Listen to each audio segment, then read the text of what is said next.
Why do we find fire comforting? Fire is a strange thing to trust. Objectively speaking, it isn't particularly trustworthy at all. Leave it alone for long enough, and it will happily consume forests, houses, furniture, and occasionally entire cities without feeling particularly guilty about any of it. It burns.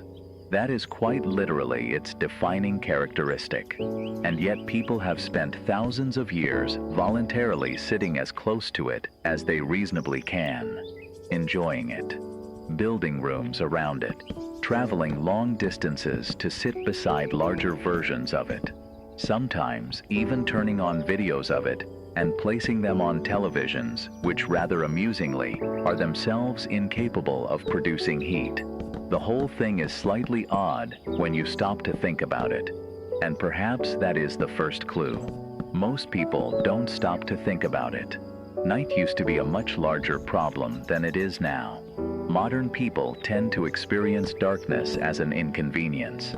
You can't find your keys. You bump into a chair. You turn on a light. Problem solved. For most of human history, the process was somewhat less straightforward. Darkness wasn't merely the absence of light. It was the absence of information. The forest was still there. The river was still there. The cliff was still there. Whatever was making that noise in the bushes was also still there. The only thing that had disappeared was your ability to know where any of them were. Humans are not especially impressive animals in the dark. Our eyesight isn't great. We aren't particularly fast. The list of creatures one would prefer to become after sunset is surprisingly long. Human probably wouldn't make the top 10. Then someone decided to carry daylight, not create it. That had likely happened earlier. The important part was carrying it, keeping it alive, protecting it from wind and rain, transporting it from one camp to another, feeding it, watching over it. Night was no longer something that happened to humans. It was something they could kind of negotiate with. A campfire doesn't eliminate the darkness. That's an important distinction. Even the largest campfire in the world would lose to the night eventually. Instead, it does something much more interesting. It creates an edge, an inside and an outside. Inside the light there are faces, voices, food, stories. Outside, there is the world. Perhaps this is why a fireplace feels so different from a ceiling lamp. A ceiling lamp fills a room, while a fire creates a room. And it wasn't simply warmth people gathered around. Warmth alone probably isn't enough to explain it. Radiators are warm. Nobody stares thoughtfully into a radiator for 20 minutes. Probably. Fire does something else. It moves. The flames lean and fold into themselves. The wood settles. The shadows shift across walls. The picture changes constantly while somehow remaining familiar.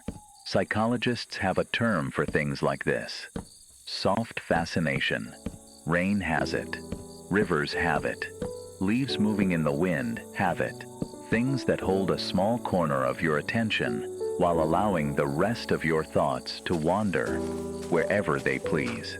Fire may be one of the oldest examples we know, but human beings have spent an unimaginably long time ending their days in exactly the same way. A small circle of warmth, a few familiar faces, enough light to see one another, and enough darkness beyond that light to appreciate having it in the first place.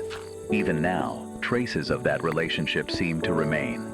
Candles in restaurants, fireplaces in homes with central heating, lanterns in gardens, campfires on summer evenings. The practical need disappeared long ago. The habit stayed behind. Perhaps some ideas become so old that they stop feeling like ideas altogether. They simply become part of what being human feels like.